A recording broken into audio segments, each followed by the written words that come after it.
इस वक्त व्यापारी प्रदर्शन कर रहे हैं बीजेपी दफ्तर के नजदीक। ब्रजेश गोयल तमाम व्यापारियों के फीस वापस लो। इकट्ठा होने की मकसद क्या है, क्यों आप मांग कर रहे हैं? देखिए, पिछले दिनों बीजेपी शासित एमसीडी ने एक तुगलकी फरमान जारी किया जिसमें जो एमसीडी का ट्रेड लाइसेंस फीस होती है उसको 50% से लेके 500% तक बढ़ा दिया।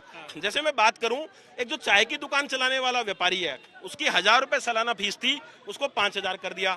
पान की दुकान वाले की फीस बढ़ा दी 71%। एक छोटा सा बैंक्वेट चलाने वाला व्यापारी है, उसकी 1000 रुपए फीस थी, उसको 25,000 कर दिया। होटल चलाने वाले की फीस 50,000 थी, उसको 5 लाख कर दिया। आप समझिए, तमाम तरह के आटा चक्की है, मसाले की चक्की है, तमाम तरह के जो व्यापारी हैं उसकी फीस को भी, जो कॉफी हाउस चलाने वाले हैं उसकी 350 रुपए फीस थी, उसको 10,000 रुपए कर दिया। मुझे लगता फीस लागू हो चुकी है हाँ, ये फीस 7 जुलाई से उनका जो नोटिफिकेशन है उसके हिसाब से 7 जुलाई से दिल्ली में लागू हुई है। इसी वजह से आज दिल्ली के तमाम बाजारों के व्यापारी अपना काम धंधा दुकान का छोड़ के सड़कों पे हैं। दिल्ली का व्यापारी बहुत शांति प्रिय सबसे वर्ग है, कभी सड़क पे नहीं आता है, इसीलिए सड़कों पे आना पड़ा। और हम मांग करते हैं बीजेपी शासित एमसीडी से कि तुरंत इस तुगलकी फरमान को वापस ले, नहीं तो इस आंदोलन को दिल्ली के तमाम बाजारों में ले जाएंगे। और व्यापारी जब से सड़क पे आया है उसने सत्ता हिलाई है, सल्तनत हिलाई है, तो हम पूरी तरह से मांग करते हैं इस तुगलकी फरमान को वापस ले। और भी व्यापारी है, उनसे बातचीत कर लेते हैं। गुरमीत, ये बताइए कि क्या व्यापारियों को इससे मुश्किलें होंगी और किस तरह से ये प्रभावित करेगा व्यापार को? जैसे कि ब्रजेश जी ने भी बताया, ये बहुत मुश्किल होने वाली है। एक 5,000 जिसकी फीस थी उसकी 50,000 कर दी गई है, 50,000 वाले की 5 लाख कर दी गई है। तो आम जो उपभोक्ता है उस पर भी फर्क पड़ने वाला है, इस चीज का बहुत अच्छा खासा फर्क पड़ने वाला है। क्या महंगाई इससे बढ़ेगी? क्या व्यापारियों को दाम बढ़ाने पड़ेंगे? बिल्कुल बिल्कुल, इससे बहुत महंगाई बढ़ेगी।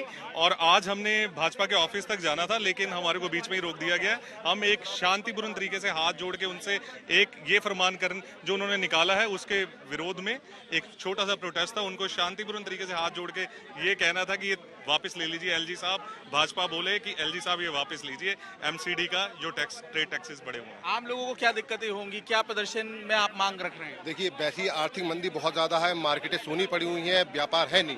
मैं भी गांधीनगर व्यापार संघ का प्रधान हूँ, गांधीनगर की एशिया की बिगेस्ट मार्केट का प्रधान हूँ। मगर आप जाके देखेंगे तो कई दिन बोनी नहीं हो रही है, दुकानदार घाटे में जा रहे हैं। ऊपर से इस तरह के जो टैक्स बढ़ा दिए गए हैं, जो 200%, 300%, 100% की जो वृद्धि करी है एमसीडी में, सरासर नाजायज है और हम उस नाजायज टैक्स का विरोध करते हैं। किस तरह से आम लोगों को प्रभावित करेगा ये टैक्स? ये सभी को प्रभावित करेगा। एक्चुअली ये टैक्स तो व्यापारी पे लगा है और व्यापारी पे जो टैक्स लगता है अल्टीमेटली कंज्यूमर पे आता है। और बीजेपी का यही हाल है, शुरू से जब से सत्ता में आए, बैठे बैठे नोटबंदी, जीएसटी, 28% व्यापारी सड़कों पे घूम रहा है और आज भी ये आंदोलन करने सड़कों पे घूम रहे हैं। हमारे पास कोई चारा नहीं है, लेकिन आज व्यापारी शपथ लेते हैं। आज हमारा आह्वान ये ब्रजेश गोयल जी के नेतृत्व में कि बीजेपी का वोटर को समझते हैं, व्यापारी को ज्यादातर वोट बैंक समझते हैं बीजेपी, लेकिन आज हम ये शपथ भी लेते हैं, दिल्ली के व्यापारी शपथ लेते हैं कि बीजेपी को कभी जिंदगी में वोट नहीं देंगे। आज ये आंदोलन हमारा आगे तक जाएगा। यहाँ पे हम आपको तस्वीरें भी दिखाते हैं, सुरक्षा के तमाम इंतजाम किए गए हैं। यहाँ पे देख रहे हैं आप, ये बस यहाँ पर दिल्ली पुलिस की तरफ से बुलाई गई है। जितने भी प्रदर्शनकारी हैं उन्हें हिरासत में लिया जा रहा है।